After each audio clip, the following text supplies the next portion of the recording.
हज़रत इब्राहीम अलैहिस्सलाम को एक रात ख्वाब में आवाज़ सुनाई दी कि इब्राहीम मेरी राह में अपनी प्यारी चीज़ कुर्बान कर।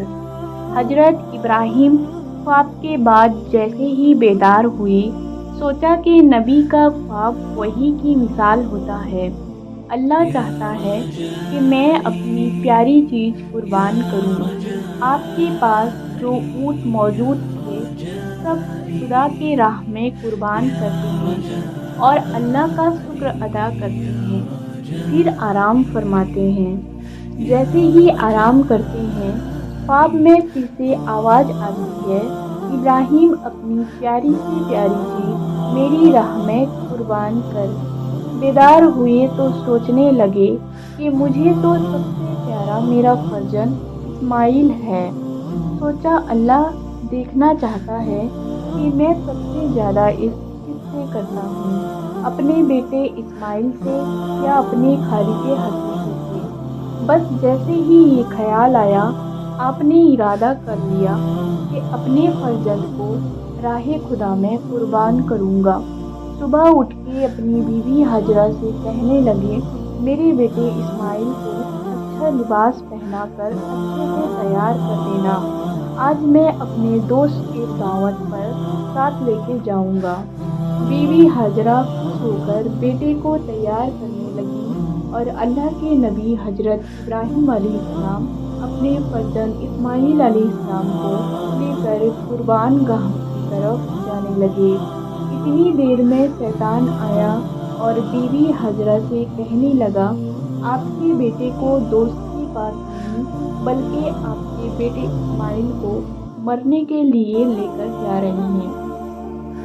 बीवी हाजरा ने कहा कि मैं हज़रत इब्राहीम को जानती हूँ, भला वो अपने बेटे को क्यों मारेंगे।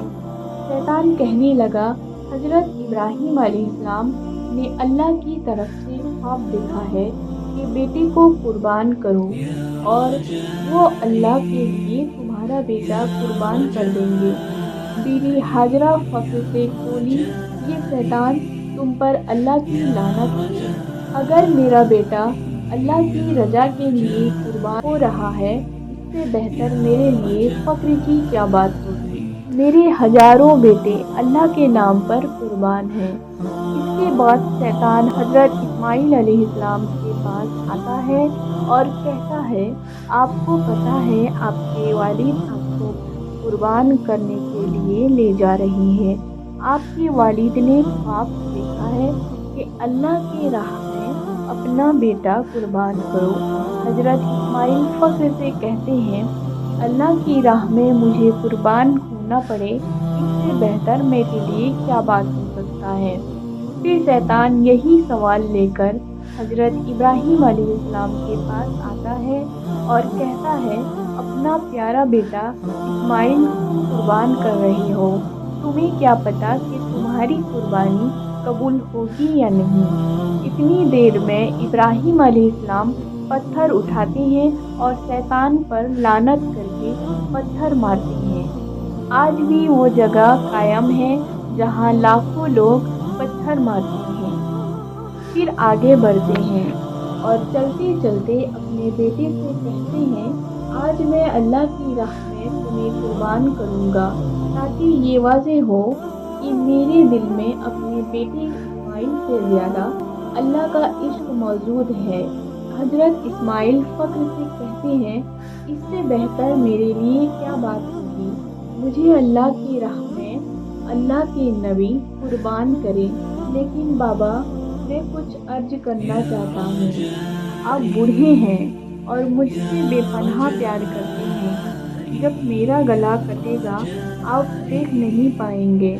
बाबा मैं ये चाहूँगा कि मुझे कुर्बान करने से पहले आप अपनी आँखों पर पट्टी बांध लें और मेरे हाथ और पाँव रस्सी से बांध दें। हज़रत इब्राहीम अलैहिस्सलाम अपने बेटे इस्माइल अलैहिस्सलाम के हाथ और पाँव रस्सी से बांधकर अपनी आँखों से पट्टी बांध लेते हैं और छुरी को हज़रत इस्माइल के करीब रखते हैं और आसमान की तरफ देखकर फरमाते हैं, या अल्लाह अगर तू मुझे हजारों इस्माइल अता करता, सब اسماعیل تیرے نام پہ قربان کرتا۔ ایک کہا اور جیسے ہی چھری کو پھیرنے لگے، اللہ نے جبرائیل کو حکم دیا کہ جا اور جنت سے ایک خوبصورت جانور اسماعیل کی جگہ پیش کر۔ ابراہیم اپنے بیان میں کامیاب ہوا اور وہاں ابراہیم علیہ السلام چھری پھیرتے رہے۔ جب خون بہنے لگا تو حضرت ابراہیم علیہ السلام اللہ کا شکر ادا کرنے لگے، اور جیسے ہی آنکھوں سے پٹی کو جدا کیا تو کیا دیکھتے ہیں کہ حضرت اسماعیل صحیح و سلیم ان کے ساتھ کھڑے ہیں، اور قربان گاہ میں ایک جانور اللہ کی راہ میں قربان ہو چکا تھا۔ پھر آواز غیب آنے لگی کہ یہ ابراہیم، تیرے اس اعمال کو تا قیامت رکھا جائے گا، اور تیری اس سنت کو ایمان والے ہر سال یاد کریں گے اور اللہ کی راہ میں جانور قربان کریں گے۔ آج بھی حضرت ابراہیم علیہ السلام کی سنت پر عمل کرتے ہوئے پوری دنیا میں اس دن کو عید الاضحیٰ کے نام سے یاد کیا جاتا ہے۔ لاکھوں سلام ہو اللہ کے نبی ابراہیم علیہ السلام پر، اور لاکھوں سلام ہو اللہ کے نبی اسماعیل علیہ السلام پر۔